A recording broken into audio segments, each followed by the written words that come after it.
Jack was saying, you guys obviously were prepared for the physicality a little bit, but actually being out there and getting hit by them and hitting back, what did that do, to throw off your game?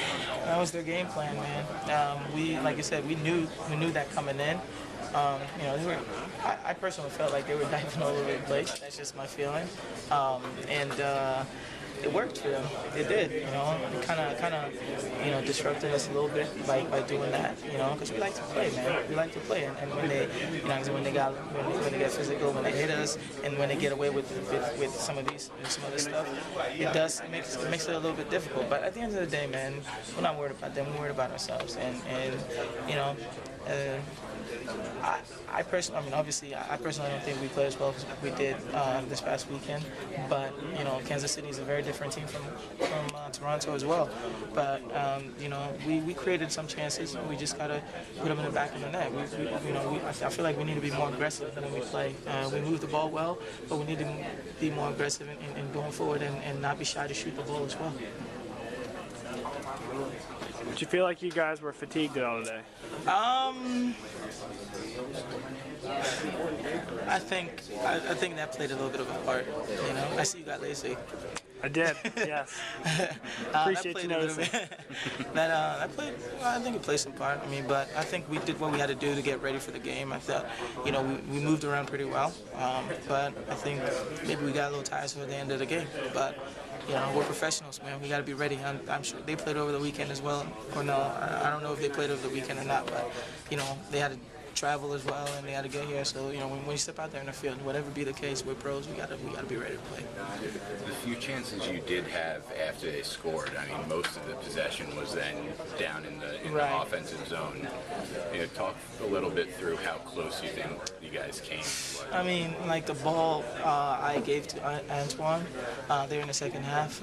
If we score that, I think it'd be a whole completely different game, in my opinion.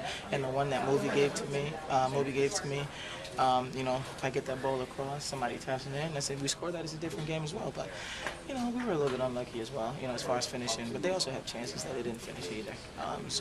That's soccer.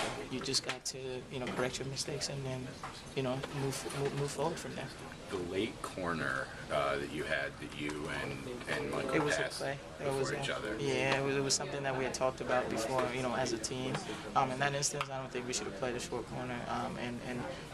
I'll take responsibility for that. I think I should have just hit that ball in. Was that sort of out of fear of their size and physicality in front? They're a pretty big team, and we're not that big. So, and that was just one of the, it was just one of the plays we had against them. Obviously, in that instance, we got to throw everything out the window, and we got to get that ball in, and hopefully somebody just challenges and hopefully we get something out of it. So, it's a learning experience, and then next time, obviously, we're gonna correct that. You mentioned you thought they were diving left and right. Is there any point in the game where you thought the referee maybe lost control? No comment. Fair enough. You guys have played a lot of games here in this stretch. You've used a lot of players. How much has this stretch really helped show maybe the depth that this team has? It helps this team a lot because we have players that are ready. We rotate around a little bit. I personally, I want to be out there on the field and playing every game. I am only 23. I want to play every game. So, but at the end of the day, you got to do what's best for the team, and what's best for the team. And sometimes, we have to kind of rotate. The coach has to rotate sometimes, so we got to be prepared for that. As much as everybody wants to play all the time, we got to be prepared and always stay ready for whatever happens. You guys have turned things around, 180 degrees, like we were talking about the other day, and most of it has possibly been, because of from the Rochester game, through this cup run.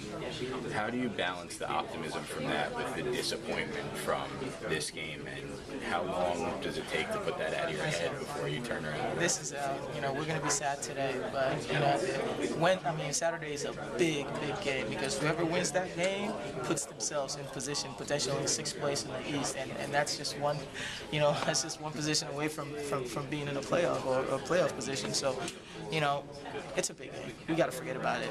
We're sad tonight, but whatever. It is what it is. We came out here, we gave it our all, we lost. Yeah, it sucks, but we're pros. We have to forget about it. We have to get ready for Saturday because now that's all we have. We have the league play. We got to get ourselves in a playoff contention. Good luck. All right, man. Freddie, what's the mindset going to be like? Have you talked about the Aston Villa game at all? No, not at all. Just the impact? So you don't know who's going to start or anything like that? Yeah, we will concentrate on one game at a time, and right now that impact game is a big game for us. So we got to get ready for that. Sounds great, Freddie.